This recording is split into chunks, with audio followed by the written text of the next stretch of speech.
Okay,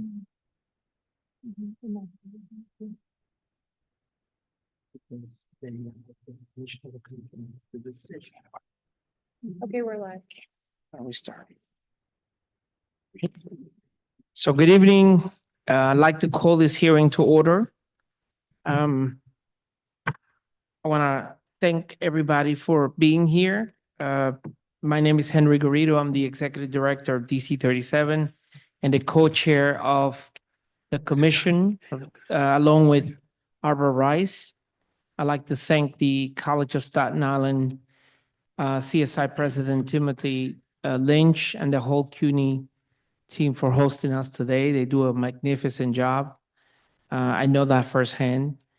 This commission has been impaneled to conduct a thorough review of the city charter and craft proposals that will be put before the voters. The commission has an immense responsibility to ensure our municipal government is prepared to address the challenges facing working families today, tomorrow, and in the future. A prepared government means one that is transparent, one that is accountable to the people, and one that is robust. Balanced democracy, things that feels sorely lacking in 2025. This is our chance to create a better functioning city, one that is more transparent and in its activities and more accountable to the people. It is an opportunity to make changes that will ensure that our city is less vulnerable to manipulation, corruption, or fraud. I know that all my colleagues take this responsibility very seriously. I look forward to working with everyone towards that common goal. While this commission was convened via local law passed by the City Council, we are an independent body. It is our goal to hear from experts and everyday New Yorkers to propose substantial, effective amendments to the charter. Any proposal, regardless of the merits, that can be achieved by local law will likely not be up for our consideration. The commission will not be considering any proposals that weaken local democracy or New Yorkers' rights. A note on the process, you may be aware that we are not only the only commission tasked with reviewing the charter. This commission is a distinct entity from the Charter Revision Commission that has been convened by the mayor. Both commissions are working simultaneously but separately. For our part, this commission will continue to hold hearings like this one across the 5 boroughs and issue reports to get public and expert feedback on our ideas over the next several months. Next, I'd like to ask the commissioners or the members of the commission to briefly introduce themselves. Starting to my right, with Commissioner Long. Hi. Good evening, Staten Island. My name is Serena Longley, and I'm a commissioner appointed by City Council Speaker Adrian Adams. Good evening, Dr. Ram Raju from Staten Island. Hi, good evening. Navardo Lopez, appointee by Speaker Adrian Adams. Hello, I'm Andrea Salwin Copel of National Council of Jewish Women, also appointed by Speaker Adams. Alan Swisher, the appointee of the Queensborough President. Thank you. And we have commissioners online, starting with Commissioner Pastor Manny. Hi, I'm Manny Pastrich, honored to have been appointed by the Speaker. In no particular order, the other commissioners, would you introduce yourselves, please? Go ahead. Hi, Mike Rassiopo, appointed by Brooklyn Borough President Antonio Reynoso. Joanne Yu, appointed by Speaker Adams. Thank you, everyone. And we are also ably represented by General Counsel here. And David, thank you for the support. We're going to start with hearing testimony. And first, we're going to call Dr. Mohammed Khalid and Jonathan Darcy from the CCRB.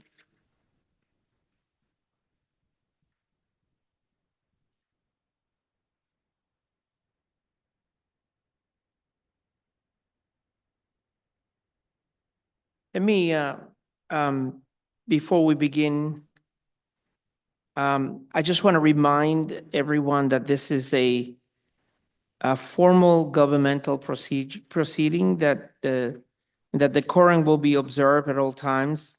As such, members of the public shall remain silent at all times. The witness table is reserved for people who wish to testify. Video recording or photography is not allowed from the witness table.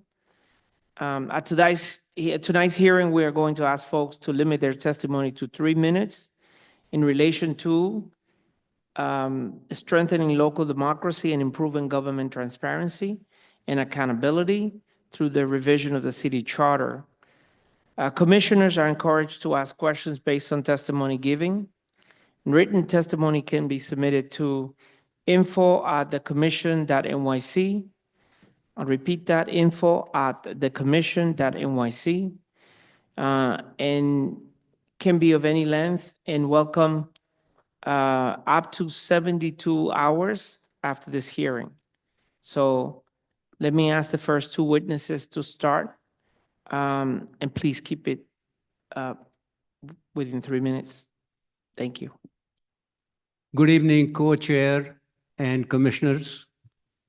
My name is Dr. Mohammed Khalid. I am the interim chair of the Civilian Complaint Review Board, an independent agency that investigates and prosecutes complaint of misconduct filed by the civilian against the NYPD. I thank the Charter Revision Commission for the opportunity to address the proposed changes to the city charter to strengthen the police accountability. CCRB plays a vital role in New York City public safety ecosystem, but its effectiveness is hindered by current policy limitations and insufficient funding. To address these challenges, I am advocating for 4 critical reforms: increasing the CCRB budget to at least 1% of the NYPD total budget, granting direct access to the evidence in the NYPD possession, and providing the CCRB with final disciplinary authorities in case of police misconduct, and increasing the number of board members. The CCRB is responsible for overseeing the largest police force in the United States with more than 36,000 uniformed members. As a national leader in civilian oversight, the CCRB is known for the rigor and scope of its investigation. In other cities such as Chicago and Miami, oversight entities have budget tied proportionally to the law enforcement departments they oversee. To align with these best practices, the CCRB should receive at least 1% of the NYPD budget. This significant increase in funding would enable the CCRB to operate at the level that New Yorkers deserve. Allocating at least 1% of the NYPD budget to the CCRB is an investment in both oversight and in public trust. Direct access to body-worn camera footage and other relevant investigative material is essential to ensuring thorough and independent oversight. Allowing investigators to review footage and document without delay in compliance with the federal and state law would prevent holdups that obstruct timely justice for both civilian and officers. Even though the NYPD has made great strides in providing timely access to evidence, especially body-worn camera footage, direct access to the evidence should increase public confidence in the independence and fairness of CCRB investigation. Empowering the CCRB with final disciplinary authority is crucial for establishing truly independent oversight. Currently, the police commissioner has the sole authority to modify or reject the board disciplinary recommendation. This policy erodes public confidence in the accountability process. Granting the board a final disciplinary authority would send a strong message that New York City is committed to robust and independent civilian oversight. Finally, expanding the board would enhance the capacity to evaluate cases efficiently and reduce the current backlog. More members would bring a wider range of expertise and ensure that cases are considered from diverse perspectives. This expansion would not only accelerate the process, but also improve the quality of oversight, ultimately building great public trust and ensuring accountability. Each of these reforms, securing at least 1% of NYPD budget, granting direct access to evidence in NYPD possession, give the CCRB the final disciplinary authority. And expanding the board is vital to creating a system of accountability that meets the needs of New Yorkers. CCRB cannot fulfill its mission without the necessary resources, authority, and independence to hold the NYPD accountable. Thank you for your time, and I'm happy to answer any question you may have. And also along with me is our Executive Director, Jonathan Dosh. Thank you, Dr. Khalid. Before we move on to some of the questions, let me acknowledge that we've been joined by Commissioner Jones. Commissioner, would you like to say a few words? Good. Okay. Thank you so much. All right. So we're going to have some questions. I'd like to start with one about something you testified regarding the expansion of the board. The current structure of the board is appointed by the council, the mayor, the public advocate. You did not specify how many new seats you are suggesting the board gets expanded by, and who would have the authority to appoint those additional seats. We have right now 11 seats. We're still missing 4 seats. 5 seats are appointed by the city council, 5 by the mayor, 3 police commissioner appointee, and 1 public advocate. And the chair is appointed both by the mayor and by the city council speaker. So the total is 15. And your suggestion is to increase My it to what? suggestion is that right now, we have a seat open in Bronx. The city council seat is open in Bronx. There are 1 police representative is just resigned, and we got 1 mayoral appointee 2 weeks ago. And we still have 2 more seats from the mayor, and 1 seat, I'm the interim chair, and currently I'm occupying 2 seats, a member from the Staten Island also, and also an interim chair. So there are total 4 seats which are still vacant. Dr. Cleese, So, okay, if I could expand on that a little bit.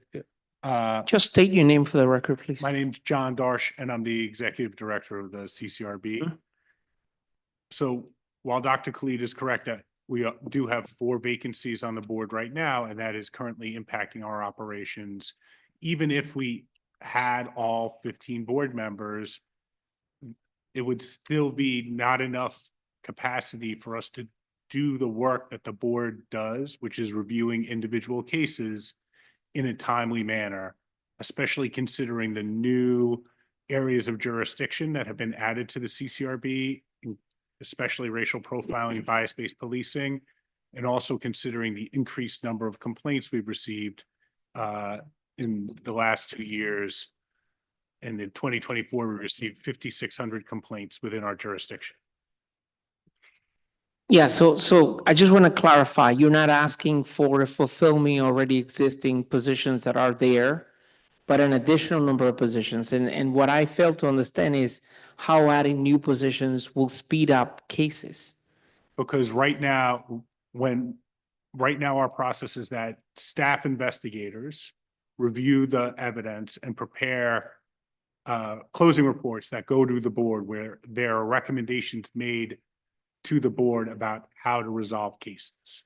But it is the board that reviews those reports and reviews the underlying evidence that makes the determination that the CCRB signs off on. And so without having enough board members, because the board members generally review complaints in panels of 3. And those panels are basically one from the police commissioner representative, one from the mayor, and from the city council. So when the cases come to a panel, they are the one, they read it after closing reports, and then they vote on it to make sure that it's properly read and a decision is properly made. So it's ultimately the board members that they make the decision. And so right now it is affecting, as last year, because of the lack of funds, lack of personnel, we had to close 1,500 cases. So there were approximately 1,500 cases that complaints that we closed without any investigation at all because of a lack of resources. But that's a separate issue from the backlog that exists because there aren't enough board members. But there is one of the reasons why we are here today is to ask for a change to the charter that would tie the CCRB's budget to the NYPD's total budget, rather than the current system, which ties our headcount to the NYPD's uniformed headcount. Yeah, so I want to ask you a question about that, because in the 2019 Charter Revision Commission, one of the recommendations was the minimum budget to be established for CCRB.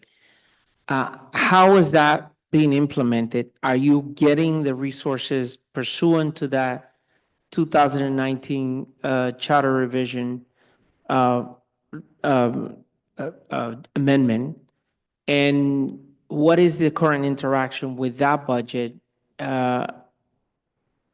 pursuant to the 2019 recommendation of the charter at the time?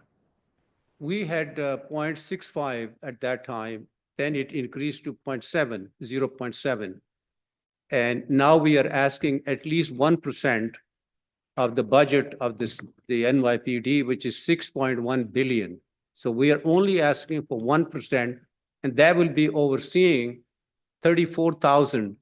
And if the budget is approved as 1%, hopefully we will be having one investigator for 128 NYPD members. So we certainly, lack of budget is really affecting the public trust. And so I would say that this charter should really give us the opportunity to have a 1% at least the budget, so we can continue doing the work the city people of the city of New York needs. So what you're asking is the current increase of 0.70 to go to 1%, correct? So right now, the way the charter is written, our headcount is tied to the NYPD's uniformed headcount. But that doesn't account for the historic underfunding of the CCRB, and it doesn't account for salaries that are set by collective bargaining, or the fact that people might not be all level 1 investigators, and that there are senior people at the agency who make more than the lowest paid investigator. And so our headcount is set as a percentage of the NYPD's headcount, our minimum headcount, which would be approximately 233 people. Right now, our headcount is projected in the next fiscal year to be 247 people, which is above the 0.67% of the NYPD's projected uniform headcount, but it is insufficient for our needs. We are requesting an additional 150 people, which would be a total of 397 people, which is far in excess of the 233. That's the current floor set by the chart.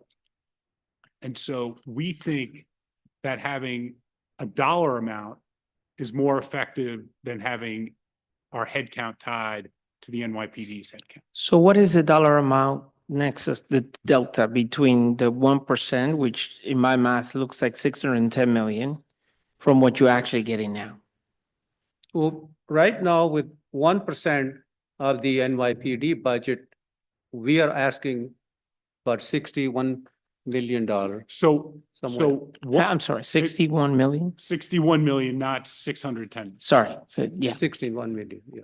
And the delta between that and what we currently requested is $17 million.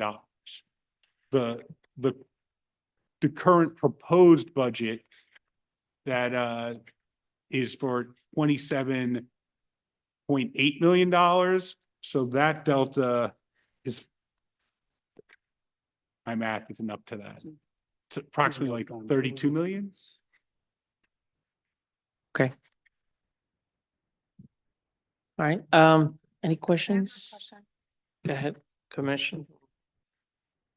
Thank you for the testimony. I would like to ask you a question about the imposition of discipline. You're proposing that the CCRB have the final say on discipline. For your budget proposal, you listed Chicago and Miami as comparators for purposes of the 1% budget.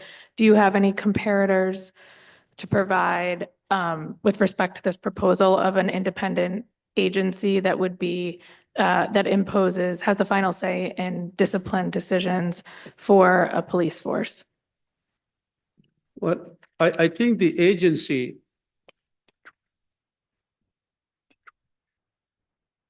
also Detroit, Michigan. I think the agency was created in 1950, but they were all, at that time, they were all police people involved in that. Mayor Dinkins, he established 30 years ago a real CCRB, which was civilian, all the civilian except few people from the police department. So we do all the investigation, all the resources are spent on, and we find that a certain percentage of, not every NYPD personnel is bad, but there are people that they commit misconduct. So we investigate, we send it to the police department. So I think the CCRB, if it's created for that purpose to look into the misconduct of the police, then we should have the authority. We should have the authority. I'm just asking if other cities, if there are any comparable cities that have the model that you're proposing. Yeah, Detroit. Detroit does, Yeah. okay. And have you studied how it's working in Detroit? You have a data on that. So my interaction with the members on the Detroit Police Board is that it is an effective system of oversight, but I don't have any details for you about how effective it is. Okay, before we go forward with further questions, I want to acknowledge that we've been joined by Commissioner Winston Griffith. Welcome. Thank you. All right, any other questions, Dr. Raju?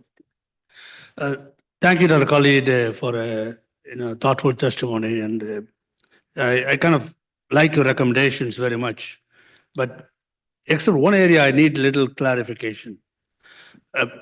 If the CCRB has got the final authority on all decisions, in other words, you want to take it away from the commissioner, and the final authority rests with CCRB, can't there be a little bit of give and take? Because any agency head cannot just hand over the absolute power of firing anybody to another outside agency. So that would be very, very difficult. Would it be a better via media in between that the CCRB commissioner can go back to CCRB and say, look, you need to really take a look at it, or a combined decision making or something different than that? Because the idea of CCRB and the commissioner is, the premise is that both the commissioner and the CCRB want good contact by police, right? That's what it is.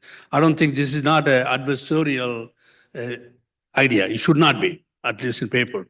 that both the commissioner as well as CCRB really wants good contact by the police officers in the interest of the public. But taking away the final authority from a agency head, then the same thing will happen with other areas. Then the commissioner of health cannot fire anybody. Then the commissioner of health and hospitals cannot do anything, or fire commissioner cannot do anything. So it will be like a chaotic administrative structure. So is there a proposal that you can kind of live with, that you have some kind of power sharing at that point? Well, I think that we have a very professional and cordial relationship with the police department. It's not the idea that we're taking away anything from the police commissioner's authority, but in certain cases, when CCRB and the trial commissioner has okayed a case, that still goes for the punishment, but it still goes to the police commissioner and to the mayor for their final authority. Those are certain cases that we are looking at, that we have trial for the NYPD. The trial was done by our APU unit, which is a prosecution unit in the CCRB. We had a memorandum of understanding with the police department previously, and that memorandum was that we changed certain things, that they said they will provide us the camera footage, and we have to get from them. But if that's granted to us, so we can directly go there and get the camera instead of footage, I think that is also we are asking for. Right now, we get from the police department, but giving us the authority to have that directly, I think it will save our time as well. And No, I support that. I just support only the third one you had, that the police, you take away the sole responsibility of the police commissioner to the CCRB. I just want to really rethink that a little bit better. So we have some kind of shared responsibility as opposed to just giving it away and giving it to another civilian body. Dr. Klee, can I? yes, go ahead, please. So to take the second half of your question first, Dr. Raju, there is a process by which the NYPD can ask the CCRB to reconsider its decisions. And so that is already in effect. It is in the CCRB's rules right now. It's called the reconsideration process. And it is something that we engage with. We also get reopen requests from civilians and members of service alike. So the CCRB is not perfect, and we are open to feedback about our decisions. And the second point I wanted to make is that this would not remove the power of the police commissioner to discipline members of service. She would still be able to use her authority as police commissioner to discipline members of service independent of the CCRB. This is only in the limited scope of when CCRB has made a determination. The rest of the discipline process should remain with the CCRB. Yeah, I have a question. I'm clear in your testimony that the police commissioner has the sole authority to modify or reject the board's disciplinary recommendations, and why that's of concern to you. Can we get a sense of the scope of that? How often, say, last year or in some given time period, what percentage of the time has the police commissioner either modified or rejected the board's disciplinary recommendations? Well, in the past, Commissioner, there was at least 500 cases And that we sent 500 cases. They were not even looked at. They were just thrown out. 500 out of how many or total? So the Because that I have no sense of the scope of this, so, in 2024, so okay. really the vast majority of this is before the current police commissioner Okay, was the that's fair. police commissioner. There were 1,728 members of service with substantiated complaints. Of the complaints that were closed by the Administrative Prosecution Unit, which handles the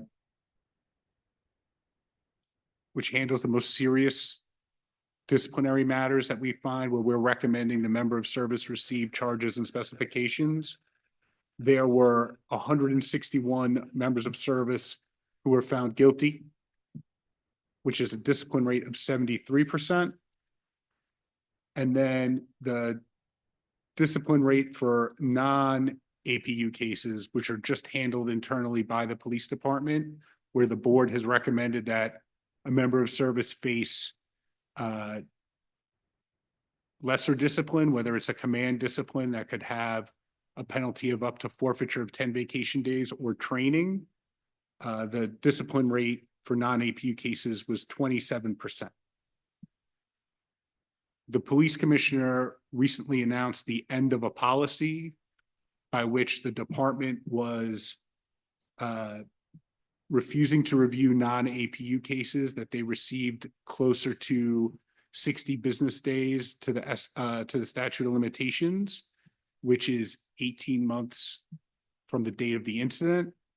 If you exclude the cases that were closed in that manner, the discipline rate for the non-APU cases was 93%.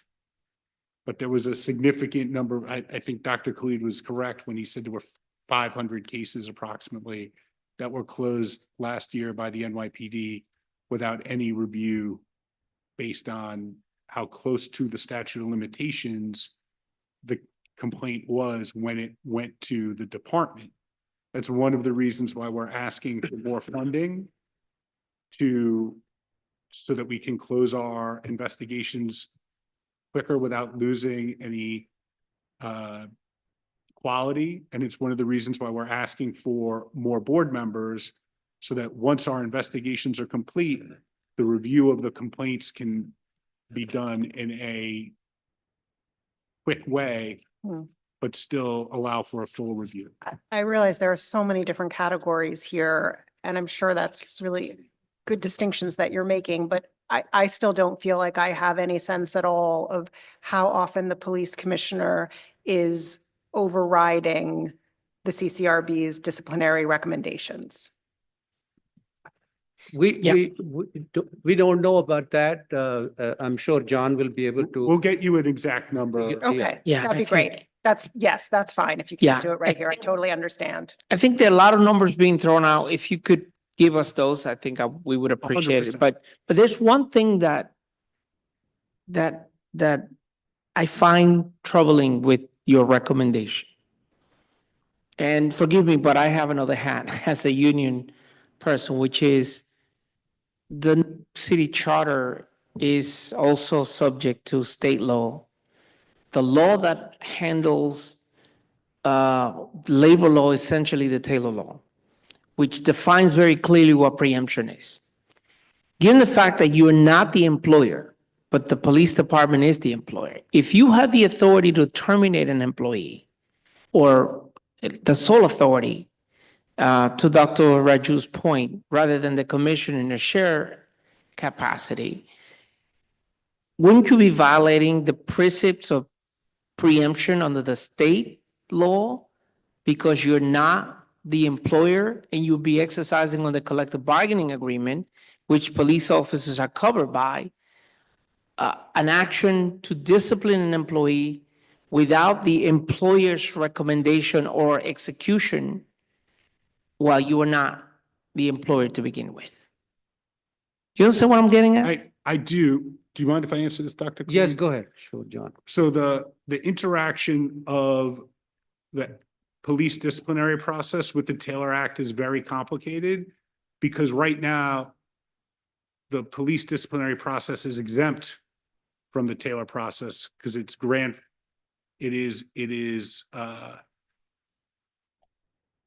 because the charter provisions that covered it came before the enactment of the Taylor Act.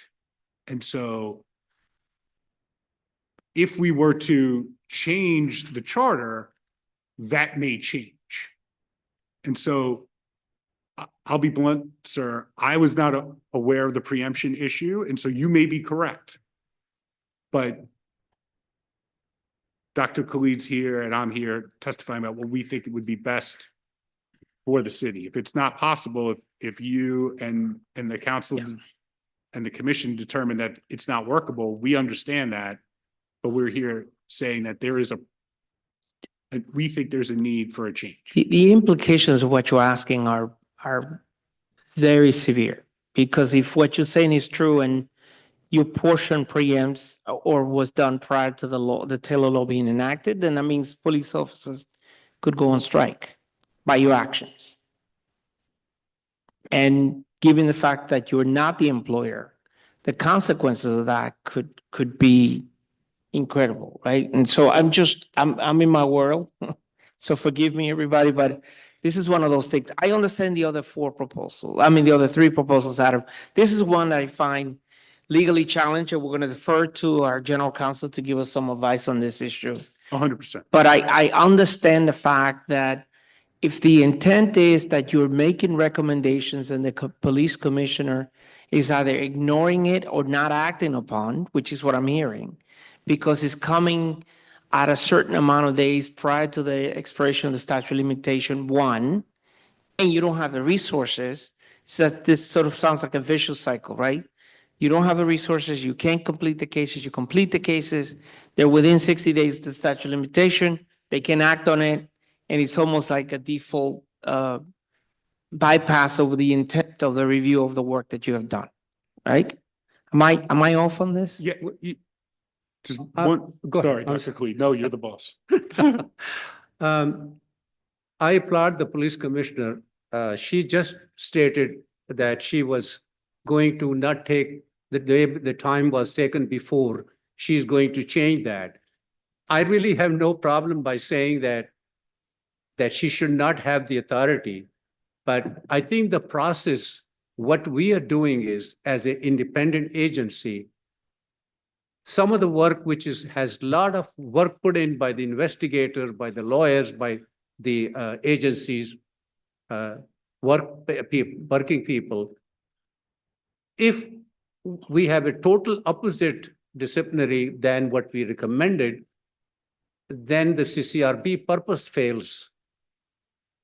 Because we call it as a, civilian complaint review board. So if we do not provide the exact discipline to the NYPD, what the public is entitled to, then I think that our purpose is not solving what we are looking for the trust of the public. Yes, I understand the intent. I'm sorry, Commissioner Lopez. Sure, and thank you both for coming today and testifying. A lot of my questions got answered. So my one remaining question is was wondering if you could talk a little bit about the collaboration interplay between the CCRB and the Office of the NYPD Inspector General. Is there a lot of collaboration between your offices? Is there anything that this commission should be doing to look at how we can better improve the communication and collaboration between both offices? Thank you. So there is collaboration between the NYPD, OIG, and the CCRB on a case-by-case basis. We really do very different things. They undertake investigations into big policy areas, and we deal with individual complaints and individual incidents to determine whether misconduct happens. So there are times where NYPD OIG reviews CCRB materials and they will come ask us questions based on work that they are doing.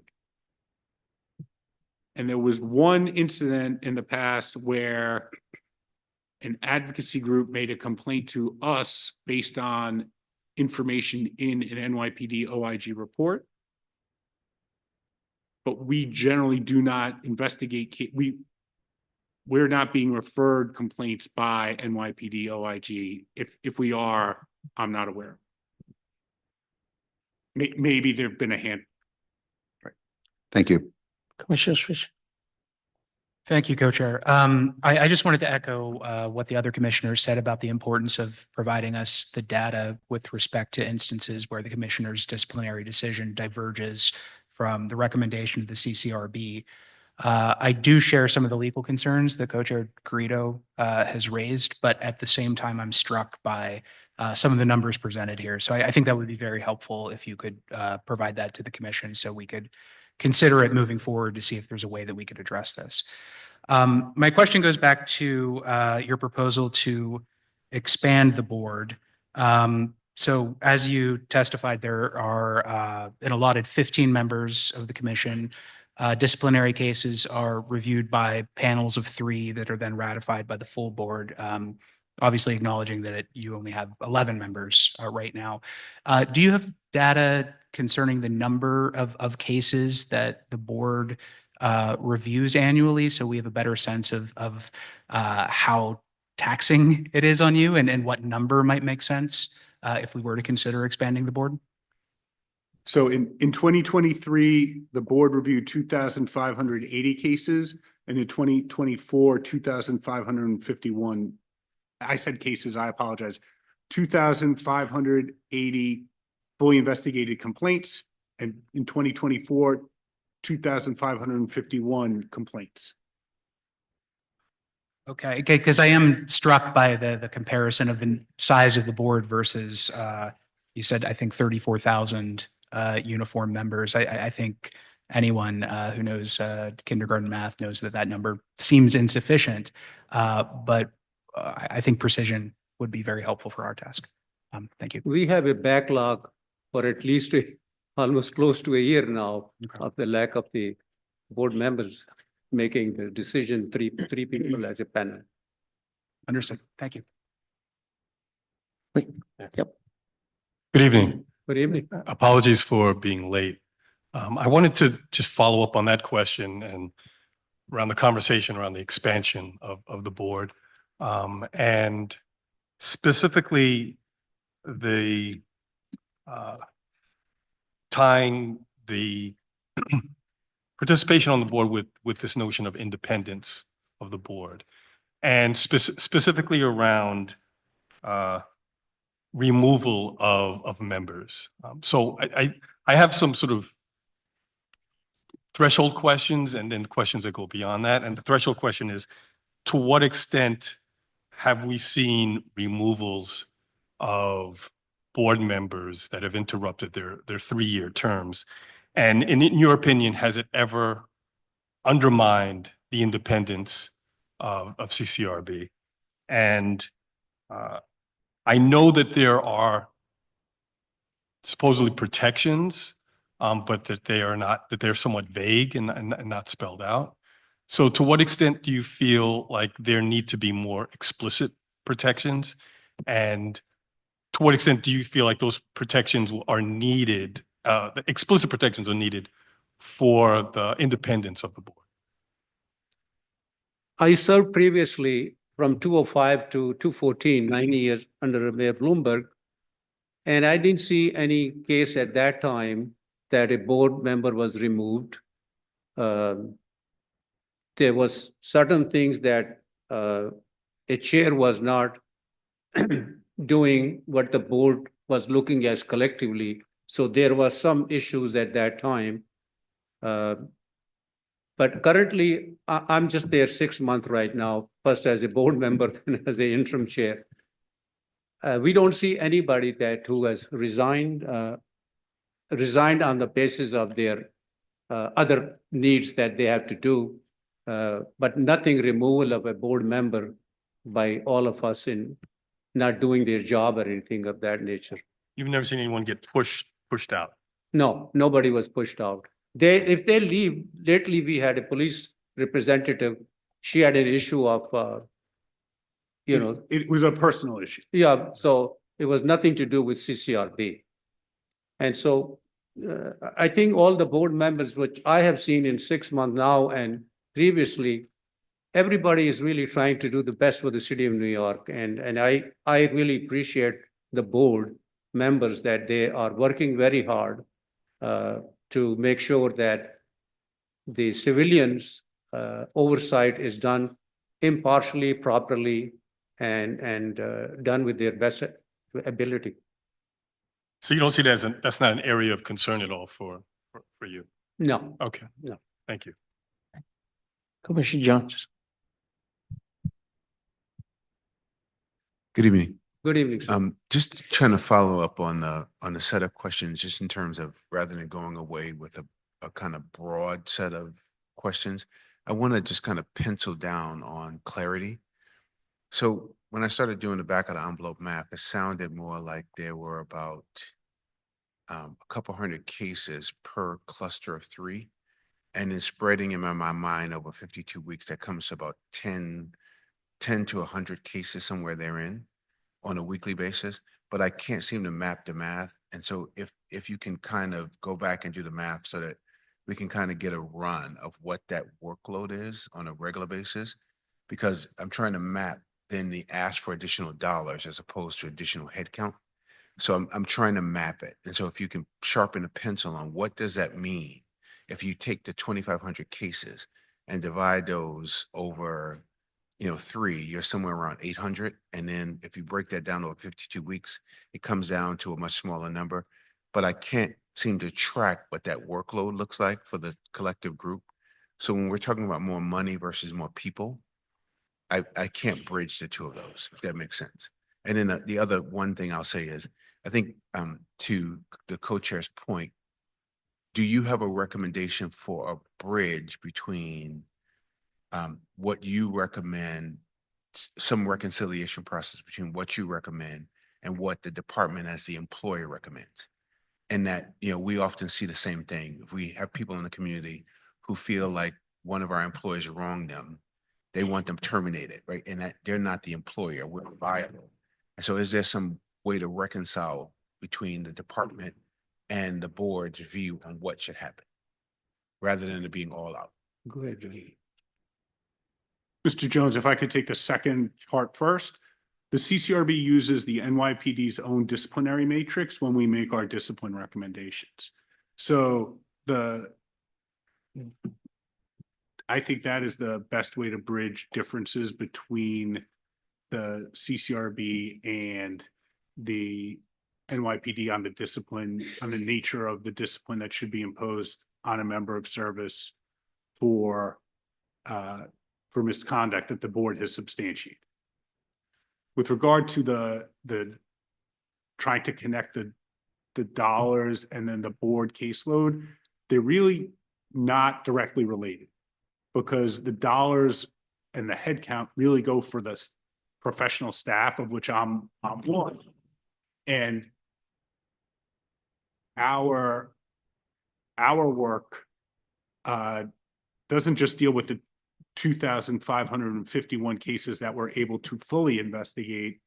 It also deals with the larger universe of 5,600 complaints that we've now, that seems to be the level we've stabilized at over the last 2 years that we're getting, and that we have to process those complaints as well.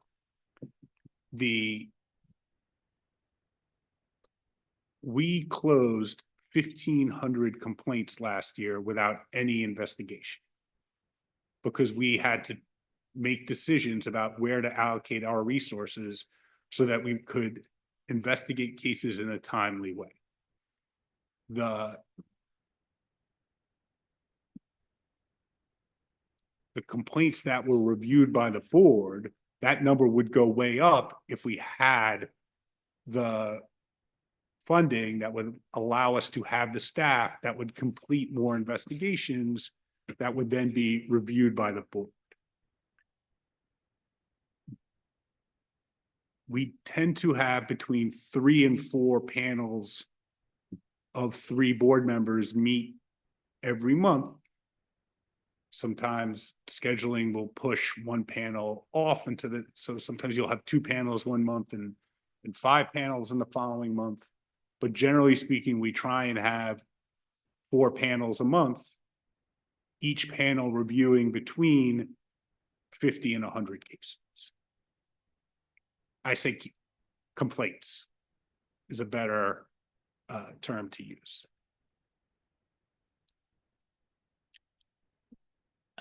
I'm sorry, Commissioner, I only had a question. Yeah, thank you. A lot of this has been said, but I want to share in what many of my colleagues have expressed about concerns about completely removing the final disciplinary say from the NYPD and giving it to the CCRB. And I would be very interested in hearing more sort of creative ideas that you might have to empower the CCRB more and have your recommendations have more of an impact that don't go as far as fully stripping an agency of its, employer-employee relationship with the members of the NYPD. So I just think that Mr. Garrido is probably more qualified than I am certainly about what you could do that would not take away the police commissioner's role as the final arbiter of discipline without then exposing the problems with the Taylor Act. And so Well, I just, but I'm interested. So I'd love to hear from him, but I would love to hear from CCRB about what you think would be a good idea from your perspective as well. So I wouldn't just give it to the commissioner. So I just encourage, you can follow up with us and as many others have also expressed, I think a lot of, if we could have more data and more visualization of sort of the workflow you're describing, all of these things, the scope, it would help us, I think, really understand where the problems are and where you're sort of losing the impact that I think the city would like you to have and that you're intended to have.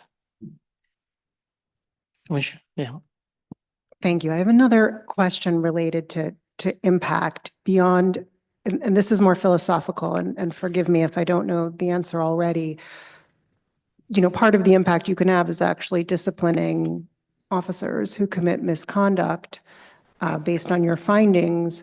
But it occurs to me that another, really significant impact that the CCRB can have is around transparency and sort of sharing information with the public. So I don't know much about, are there limitations on what the CCRB can share, when it has a finding, when it recommends a disciplinary action, whether or not that action is adopted or rejected by the commissioner. If we could talk about like publicity and publicity is a bad word, but it's not the right word, transparency and sort of communication that you're able to do, because I think that's another area where you really are able to have an impact. And is that limited in any way?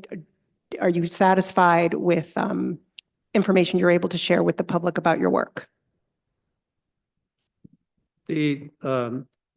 The police commissioner, currently, we appreciate the fact that when we send our decision, send it to the police commissioner, the police commissioner has made a decision that they give us a reason, which is really great, that why they are not going with our recommendation. So that's another thing which is a good thing by the police department, by the police commissioner, giving us that this is the reason we cannot go with your recommendation. So we appreciate that. I certainly want to repeat this thing that CCRB is not looking, we have come a long way. I would say that in the past, which I served and now I served, there's a lot of things have changed, give and take, memorandum of understanding between CCRB and between the police commissioner or the police department. There are a lot of changes has taken place. But I guess that probably a time will come that if we are looking at an independent oversight agency and we do all the investigation, everything is, and we communicate with the NYPD. It's not that we just, they come in, they tell us, we look at the VWC and that's where the decisions are made. Audio, video are all seen and then we look at it. So we appreciate the fact that Chairman, I'm not looking to take away the commissioner authority, but there are certain things that the CCRB needs to be independent on that, yeah. Yeah, I understand that. I think there's a practical problem here, not just the law. If you make a recommendation of terminating an officer, and you have the sole authority to do that, and the union files a grievance to restore that officers, to have a hearing pursuant to the due process right, and that happens, and the commissioner now has to represent the agency on your recommendation, but the commissioner then says, well, I wouldn't have done this way, an arbitrator would restore that officer in a minute. Because you're not the employer. You understand what I'm saying? This is just a logical without going into the complexities of the Taylor law and everything else. And this happens not just with you, it happens with many agencies that have independent IG officers, like NYCHA and all the way, would make recommendations and then it's the same thing, right? Which is why I think it's intriguing what Commissioner Longley said. Is there a creative way to strike a balance between that and not having the commissioner just ignore or make sole recommendations? That's what we're trying to get at, I think, because if you make recommendations and they're ignored, obviously that's not good. That erodes the confidence in the public and the accountability of the office and defeats the purpose by which you were created in the first place. But you also understand the other side, right? That if you do make that recommendation and the agency doesn't believe that, they would have to defend a case, you'll probably lose that case immediately. In a court of law, in an arbitration proceeding, in a mediation proceeding, and that's kind of what the problem I see. So I'm not going to disagree with Mr. Garrido about labor law. My time at the Industrial and Labor Relations School at Cornell was not glorious enough for me to presume. So I'm going to not go there, but if I could answer some of Commissioner Capel's questions, if that's okay. So in 2020, New York State repealed Civil Rights Law 50A, which had prevented CCRB from releasing almost any record about an individual member of service's disciplinary history at all. And that's now gone. And so the CCRB has been on the micro level communicating with civilians and members of service alike what we find and then why we found it.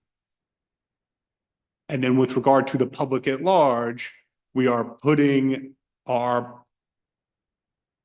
much of our paperwork as we can online so that it is available for the public to see. And we are putting our data, so not just the stats in the aggregate about how many complaints we review and the number of substantiated complaints and the number of substantiated allegations within those complaints, and also the number of within guidelines allegations and the number of unfounded allegations. We make all of that public, but we also do it for as granular as the individual case. And so it sounds like you're satisfied with the extent to which you're able to share information with the public. Yes. I don't want, yeah, okay, thank you. Yeah. Okay, I have a technical question. The 2019 charter revision recommended 0.65 to be effective in 2021 of the personnel cost of the personnel, sorry, not personnel, of the uniform in order, in terms of your allocation. The question is, does that include overtime? So it does not, because it's just saying that our headcount is linked to the NYPD's uniformed headcount. Okay. And secondly, since it's just a headcount as opposed to an allocation, to your point, if there's a collective bargaining agreement for both the staff members of CCRB or a collective bargaining agreement, which often lags in arbitration or mediation with the the PBA and other unions. Does your allocation then gets reviewed retroactively to the point of that? So my experience with the Office of Management and Budget is when there is a labor agreement, they will add money to your budget to account for the change due to the labor agreements. But again, that does not solve our problem of headcount, because what'll then happen is we will have used money that was allocated to hire folks. And then when there are vacancies, it is more expensive to fill those vacancies. And so it doesn't, there's not a lot of wiggle room and not a lot of accruals to allow us to hire up to headcount when the original allocation was based on a number that was made before the labor agreement was signed. Okay, thank you. I think in the interest of time, this is very interesting. If you can provide us that information on the data on those cases, this is a very important topic and we want to do that. I want to ask a technical question. Did we lose the feed on the Zoom for the other commissioners? Okay. All right. Yep. Thank you for your testimony, both of you. We appreciate it. Sure, we may have some other questions later, so, but thank you for your candor today. Appreciate it. Thank you, Commissioner. Thank you all. Thank you. Next, we're going to call Michelle Bascomi from Nonprofit Staten Island to testify. Let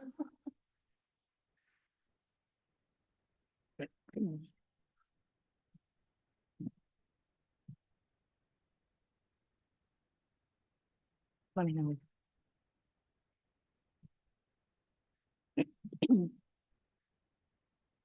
No problem.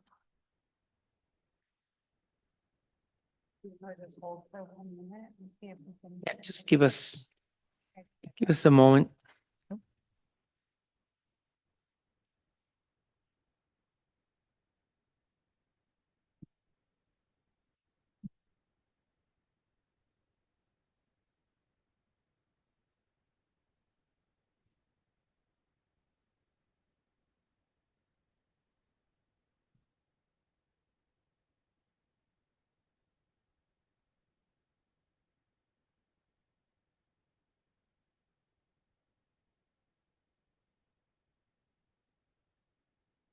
You don't mind just readjusting the camera a little bit too. Good? Okay. All right, you may begin. Sure, thank you. Good evening and thanks for coming to Staten Island and the opportunity tonight. My name is Michelle Bascom. I'm speaking on behalf of Nonprofit Staten Island. We're a supportive hub for the borough's nonprofit sector. We're also a proud partner of the New York City Civic Engagement Commission and have worked with them to bring participatory budgeting and civic engagement opportunities to our community, particularly through the People's Money Initiative. The Civic Engagement Commission was created as a charter mandated entity with the purpose of advancing democratic engagement across New York City. Despite its mandate, it remains deeply underfunded, leaving programs like the People's Money vulnerable to year-to-year budget decisions and political whim, rather than operating with stability necessary to deliver long-term impact. This instability undermines the very purpose of that commission. Participatory budgeting has demonstrated success in the City Council, in public housing initiatives, and in its citywide implementation. Yet without the guaranteed funding, its future remains uncertain. A true commitment to democratic engagement must be backed by stable, protected funding that allows the CEC to fulfill its charter mandate and to scale its work effectively. Staten Island has had no city council-led PB process in recent years, making the People's Money one of the very few ways that our residents can directly influence public funding decisions. Even within that process, our borough receives only one project per cycle, and yet that is one of the more proportionate per capita allocations that we see from any city agency. We do not fault our partners at the CEC for having just one project a cycle. Instead, we believe this is reflective of a broader issue. When the full city government lacks a consistent structural accountability, the borough-level disparities persist. The underfunding of the CEC in many ways mirrors underfunding that we experience in Staten Island, where missing and incomplete city data often leads to inequitable resource allocation. Without mechanisms chartered to ensure transparency in how our city is tracking need and allocating its funding, boroughs, particularly like ours, remain at a disadvantage. This lack of accountability is also evident in how the city contracts with its nonprofits more broadly. Across all 5 boroughs, nonprofits carry out the work of city government, frankly, providing human services, delivering health services, elevating educational outcomes, and responding to community-level crises. Yet they are routinely subjected to late contract registrations and delayed payments, forcing our nonprofits to operate without the funds that they are owed. A government that relies so heavily on nonprofits to execute public services cannot at the same time neglect to pay those organizations on time. Our partners at the CEC are an example of one of the more reliable agencies in executing agreements and remitting payments, something that we call for all city agencies to be more accountable for. Nonprofits deserve a citywide contracting system that is fair, transparent, and functional. We're urging this commission to recommend 1, a guaranteed minimum allocation of 0.1% of the city budget for the people's money, subject to review every 3 years to ensure the Civic Engagement Commission has the resources to fulfill its charter mandate. 2, stronger transparency requirements for borough-level funding allocations, ensuring equitable investment across all 5 boroughs of New York City. And 3, clearer accountability measures for timely and fair nonprofit contracting and procurement processes so that the organizations delivering on public services are not financially destabilized by government politics and inefficiencies. Strengthening local democracy requires both structural investment in the engagement opportunities as well as systemic reforms that continue to ensure the government is operating with fairness and accountability. We look forward to seeing the meaningful recommendations that emerge from this process, and we thank you again for your time tonight. Thank you for your testimony. Are there any questions? Yes. Thank you very much for coming out tonight and for your testimony.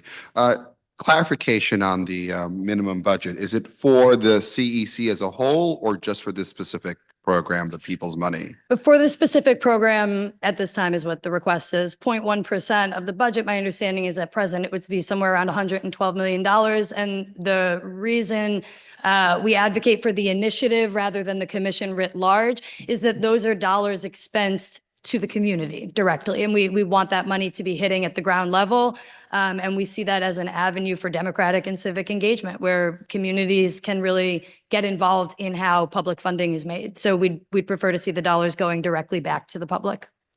And this would be for basically ideally participatory budgeting in all 51 council districts. That's correct. That's correct. The current process, the People's Money Initiative, for clarification, or if we're not familiar, administrated by the Civic Engagement Commission is a, yes, citywide participatory budgeting initiative separate and apart from the city council. Currently, any New Yorker age 11 and up is eligible to participate.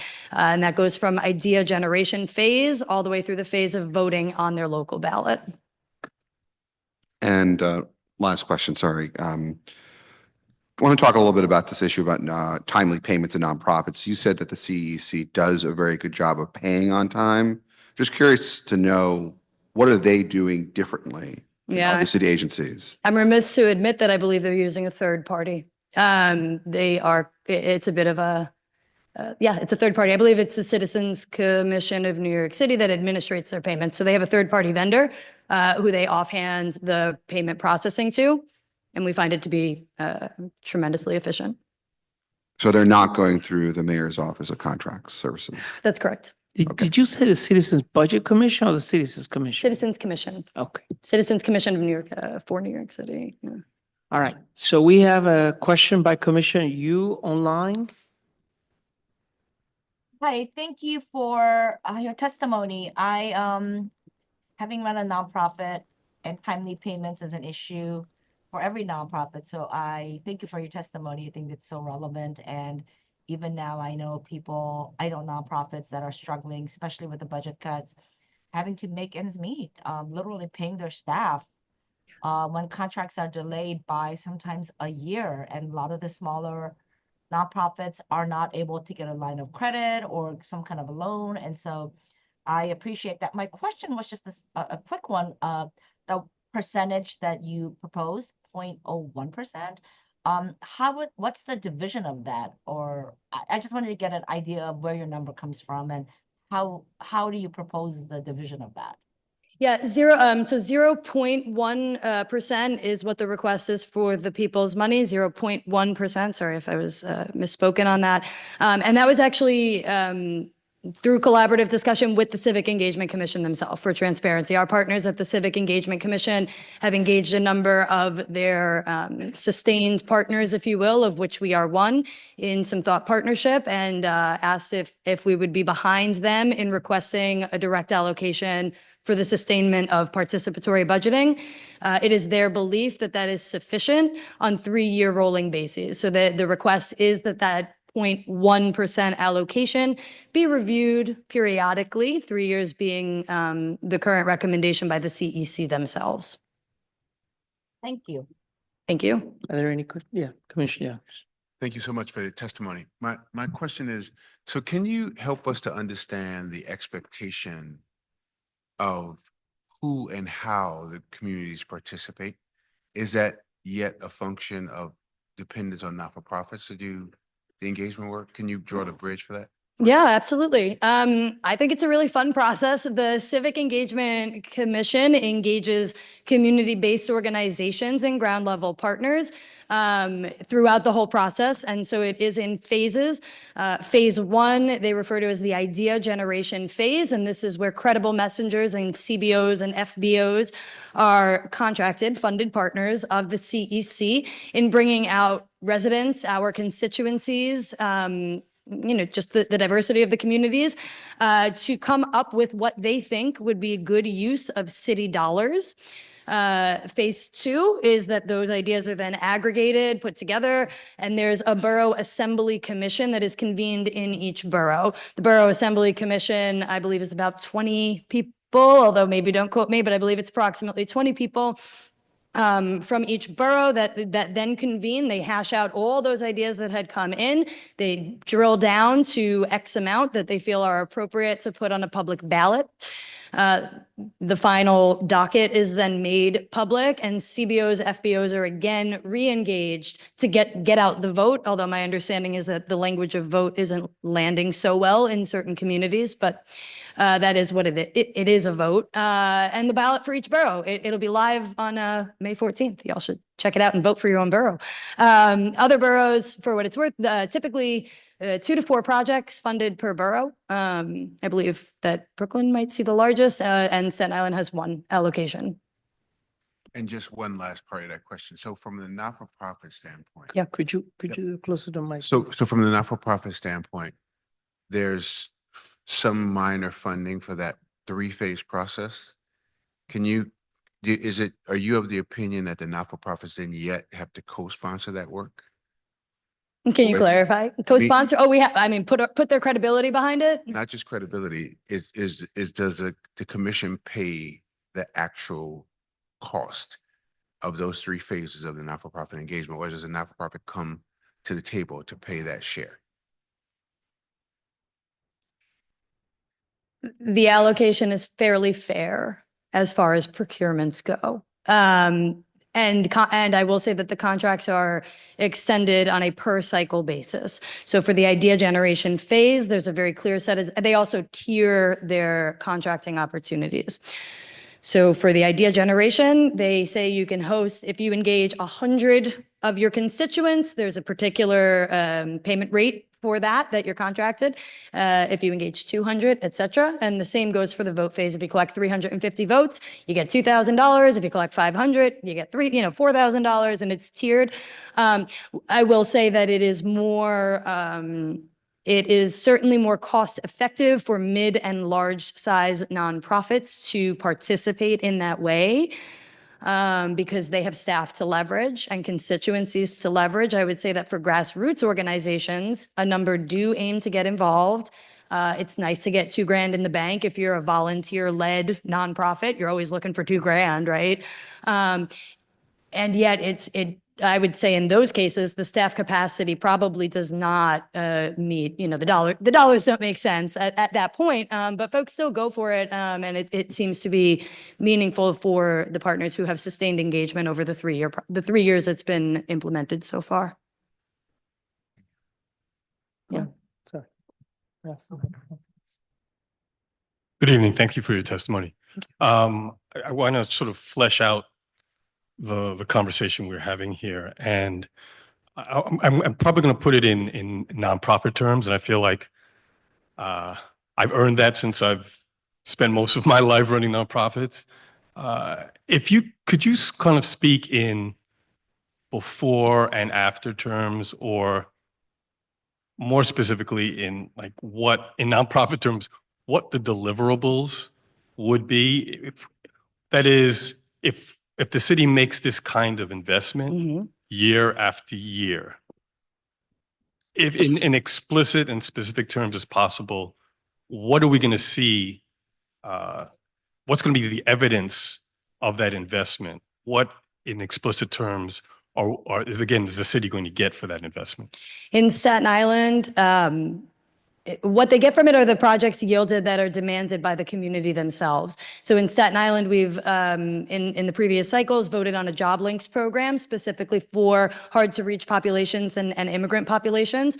And so what happens when after that public vote phase, right, a project or 3, depending on your borough, is determined, that project is then fully funded and allocated to a local nonprofit to execute.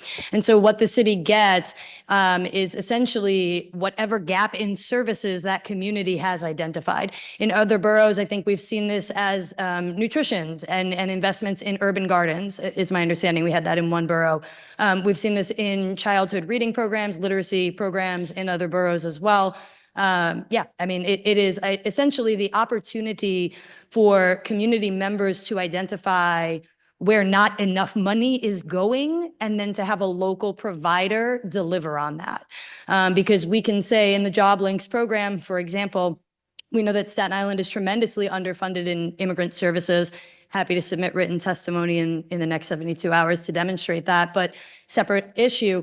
For immigrant services, we know that we're underfunded. We know that our providers are not receiving an allocation that is adequate to the need. So when the community goes behind that vote and says, put another $175,000 in that pot, that's what the city gets. Now it doesn't have to come from Moya. Now we don't have to go beg our council member to do more discretionary, right? This is a predetermined allocation that's responsive to the community. Thank you. Thank you. Hi, thank you for your testimony. So question, because I hadn't realized that it was nonprofits that are part of the engagement process and then potentially nonprofits that are administering the awards. Is it the case that you could have the same nonprofit essentially engaging and promoting a particular program that then that same nonprofit would get an award for and run? Do you get what I'm saying? I understand. I think I understand your question. It's a possibility. It's not baked into the process in that way. The procurement for the project is a separate bid process, a separate RFP process. So the Civic Engagement Commission is engaging, whichever CBOs, whichever FBOs in the idea generation, in getting out the vote. And so sure, could an immigrant service organization be like getting out the vote for their project? They absolutely could.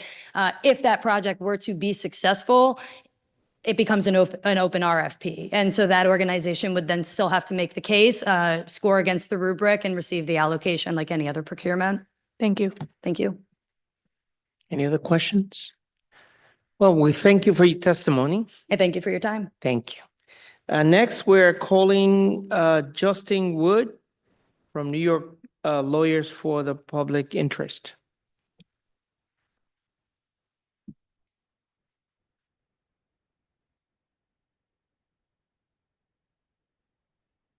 Hello and good evening. Thank you, commissioners, for the opportunity to testify before the commission tonight.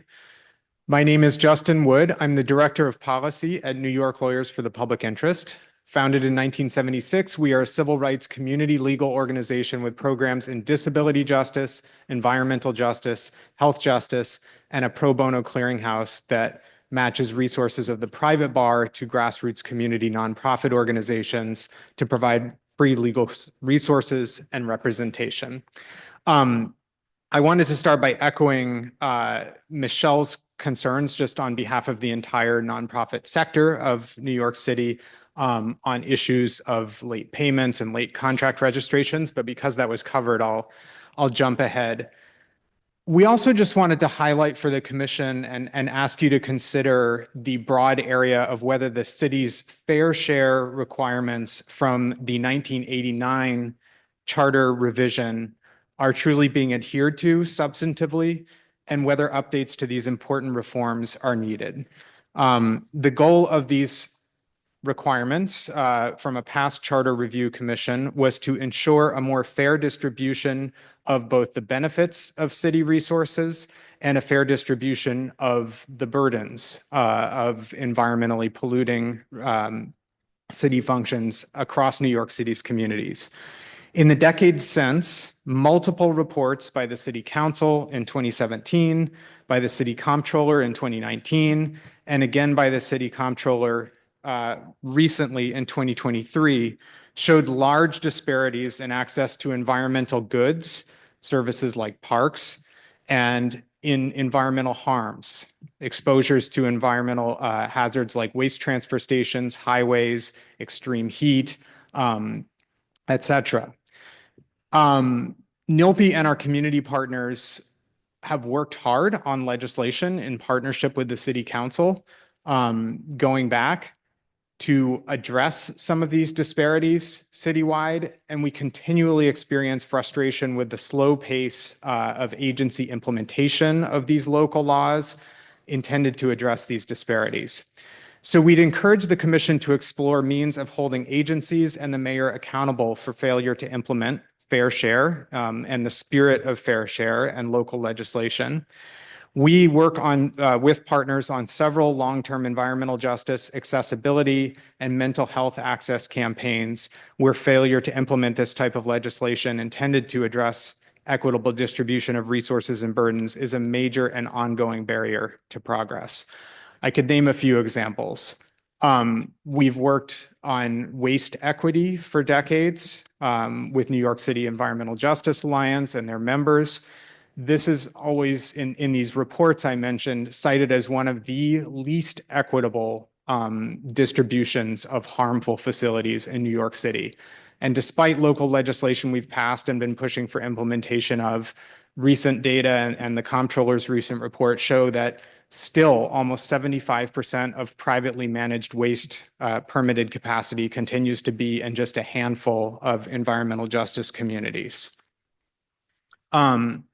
Secondly, the transportation sector is an area where we have been fighting for accessible and equitable distribution of transportation resources.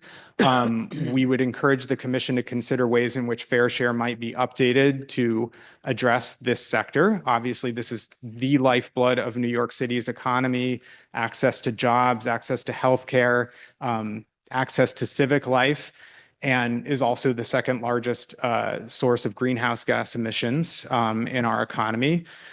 And so while not every state agency like the MTA or NYCHA or Health and Hospitals is subject to fair share of city facilities, we urge the city to take a sort of interagency and all of government approach to living up to the spirit of the fair share laws. And a lot of that could apply to the transportation sector, or even something like reducing the disproportionate harms of the electric generation sector, where we have been working with community partners on replacing the dirtiest and most outdated peaker plants with local renewable energy resources and energy storage.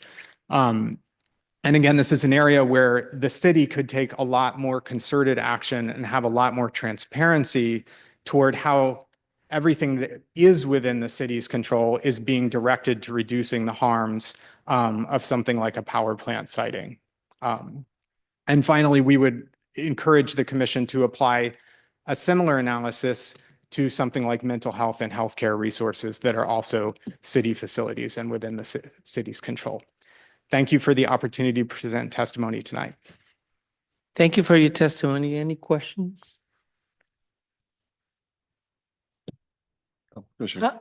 Go ahead. Commissioner Lopez. Thank you. And thank you for your testimony, Mr. Wood. On the transportation side, you mentioned that the MTA is outside the control of the city of New York. So just wondering, are there recommendations or specific areas we should be looking at in terms of ferries, bike lanes, bus lanes, taxi service? Just trying to get a more specific idea of what you're looking at. What Yeah. you think we should look at? Thank you for the question. I think the short answer is all of the above. And also, a more recent development, and we're sitting right now in an entire borough that doesn't have a city bike station. So when we look at the map of city bike stations or all of the contracted transportation services that have both benefits and potential harms, something like school bus depots that the city contracts with, the maps just look all too familiar. The school bus depot map looks a lot like the waste transfer station map or the power plant map in many cases.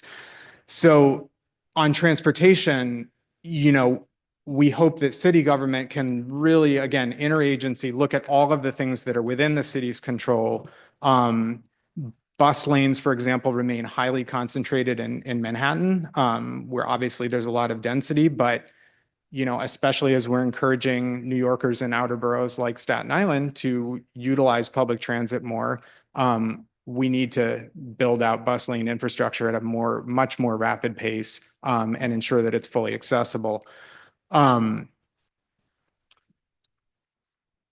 There are also areas of licensing and permitting where the city has enormous control. The Taxi and Limousine Commission can set standards for the types of for-hire vehicles and cabs that are allowed. I mean, currently, we're really concerned about a needed push for electrification in that sector. And this is probably the biggest market for Uber and Lyft for-hire vehicles in the world. And yet none of those electric vehicles that have been adopted by the industry are fully wheelchair accessible. So these are areas where we want to see the full power of New York City government brought to bear and the sort of market creating power brought to bear to debut the world's, actually it wouldn't be the world's, the United States first mass marketed, fully accessible electric vehicle and create a lot of good jobs in the process.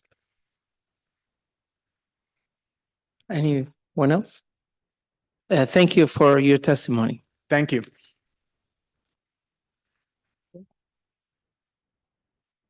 Okay, so we have some announcements to make. I want to remind everyone that the next hearing is scheduled for Monday, March the 24th at Lehman College. All hearings are from 5 to 7 p.m. and folks are invited to testify either in person or via Zoom. Registration and further details on all hearings are on our website at www.thecommission.nyc. I'll repeat that, www.thecommission.nyc. Following the Bronx hearings, the commission will draft and release a preliminary report to inform our future hearings. And at this point, I believe that we are going to be adjourned. Are there any questions from any of the commissioners before we adjourn tonight? Okay, hearing none, then can we get a motion to adjourn? Motion to adjourn? Can we get a second? All right, let's take a vote. All in favor, please signify by saying aye. Aye. Any nays? Any opposed? Any abstention? The ayes have it in so order. We are adjourned. Thank you very much for everybody who testified online and in person, and thank you for the commissioners for coming.